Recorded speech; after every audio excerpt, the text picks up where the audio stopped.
ইউনিয়নের স্বেচ্ছাসেবক দলের প্রস্তুতি ও মতবিনিময় সভা অনুষ্ঠিত। সুলতান আল এনামের তথ্যচিত্রে বিস্তারিত।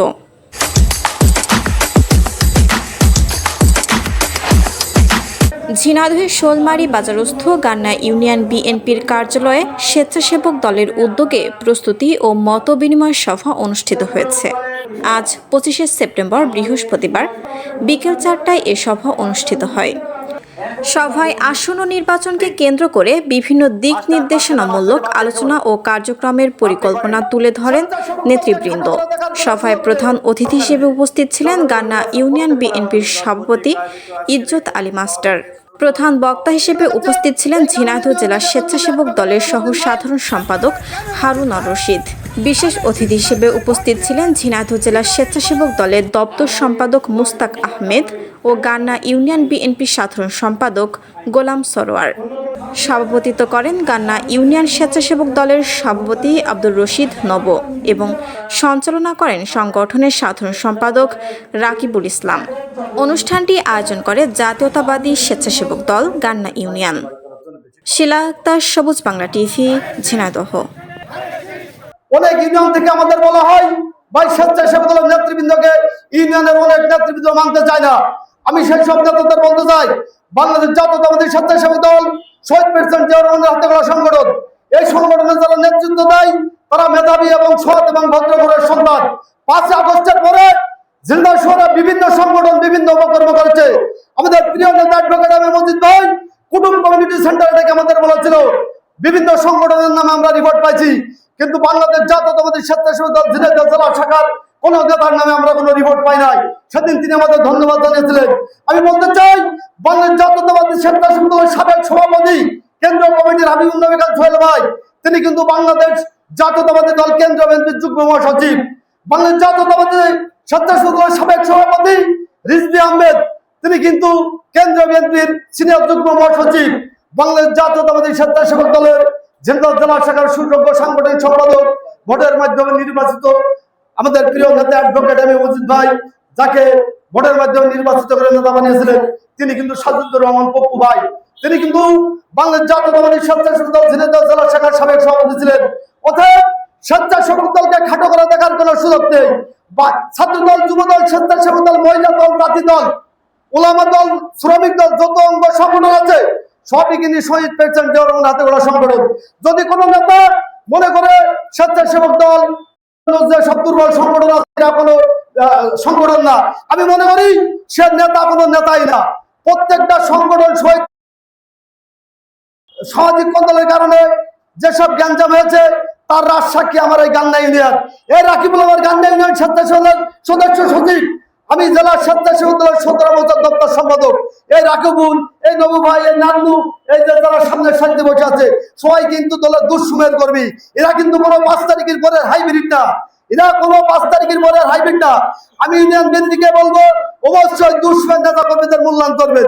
আপনারা ইতিমধ্যে অনেক কথা শুনেছেন, ষড়যন্ত্র শেষ হয়নি, ষড়যন্ত্র কিন্তু চলছে, ষড়যন্ত্র অব্যাহত আছে।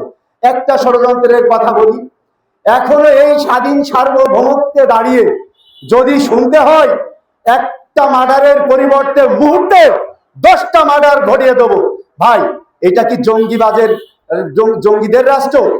এটা কি জঙ্গিদের ঝিনাইদহ? এটা কি জঙ্গিদের গান্না ইউনিয়ন? এইসব ভণ্ডামি চলবে না। আপনারা কিছুদিন আগে একটা বক্তব্য শুনেছিলেন, সেই বক্তব্যটা কিন্তু অনেক ভাইরাল হয়েছিল, যে আমাদের একটা মার্কায় ভোট দিলে, একটা বিশেষ একটা মার্কায় ভোট দিলে এই ভোটটি পাবে আমাদের নবী, নাউজুবিল্লাহ। একটা ভোট দিলে নবীজি কিভাবে পাই? ভাই এই সমস্ত ভণ্ডামি আপনাদের সজাগ দৃষ্টি রাখতে হবে এবং প্রতিহত করতে হবে। এই ভণ্ডামি যারা করতে আসবে তাদেরকে দাঁত ভাঙা জবাব দিতে হবে।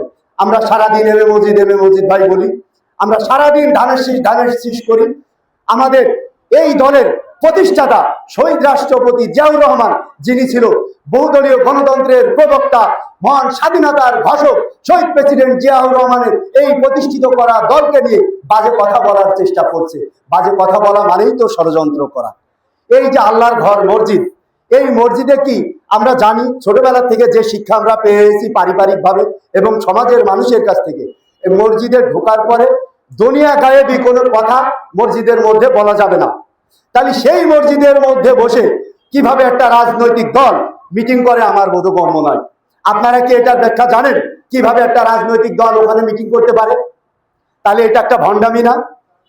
আমরা সারাদিন ধানের শীষ করছি, চার দোকানে ভোট চাচ্ছি, অমুক জায়গায় গ্যাদারিং করছি, এদিকে আমাদের মা বোনদের কাছে যাচ্ছে একদল মত সৃষ্টিকারী ষড়যন্ত্রকারী, যাদের পূর্বের ইতিহাস ছিল খুবই ভয়ঙ্কর খারাপ। আমাদের মা বোনদের ইজ্জত উনারা নষ্ট করেছিল। সেই দিনের কথা কিন্তু আমরা ভুলি নাই, আমরা ভুলতে পারি না। এই জন্য পারি না, এই 30 লক্ষ শহীদের রক্তের বিনিময়, এই স্বাধীন সার্বভৌমত্বের এখনো তারা যদি তাদের এই ধরনের উদ্ভাট চিন্তা, এই ধরনের উদ্ভাট কথাবার্তা বলে আমাদেরকে বিভ্রান্ত করার চেষ্টা করে, তাহলে আমরা আসলেই লজ্জা পাই, আমরা অনেক ব্যথিত, আমরা লজ্জিত। আমরা তাদেরকে বলতে চাই, আমি সেই ষড়যন্ত্রকারী আহাম্মকদের আমি এই মঞ্চ থেকে বলতে চাই, আপনারা হুঁশিয়ার হয়ে যান, কাউকে বিভ্রান্ত করবেন না। আপনাদের পূর্বের ইতিহাস খুবই জঘন্য। আপনারা তো ক্ষমা চাননি, আপনারা তো ছিলেন রাজাকার, আপনারা আমাদের মা বোনের সম্মান নষ্ট করেছেন। আপনাদের প্রথম সারির যত নেতা ছিল তারা কোথায়? প্রথম সারির নেতাদের কি অপবাদে আপনাদের ফাঁসি হয়েছে? এটা বাংলার মানুষ জানে না। এরপরও আপনারা যখন রাজনীতি করবেন, রাজনীতিতে আসবেন, তখন বাংলার মানুষের কাছে কেন আপনারা ক্ষমা চাননি? আপনারা ক্ষমা চান, ক্ষমা চেয়ে রাজনীতি করেন, ভালো কথা।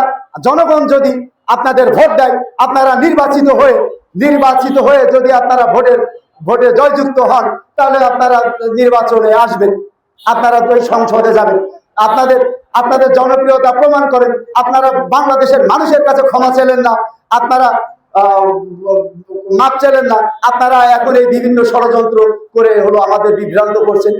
আমাদের সজাগ দৃষ্টি রাখতে হবে, আমাদের সবাইকে সজাগ দৃষ্টি রাখতে হবে এই দিকে, যেন আমাদের বাড়িতে কোনো মত সৃষ্টিকারী যে কোনো ষড়যন্ত্র না করতে পারে।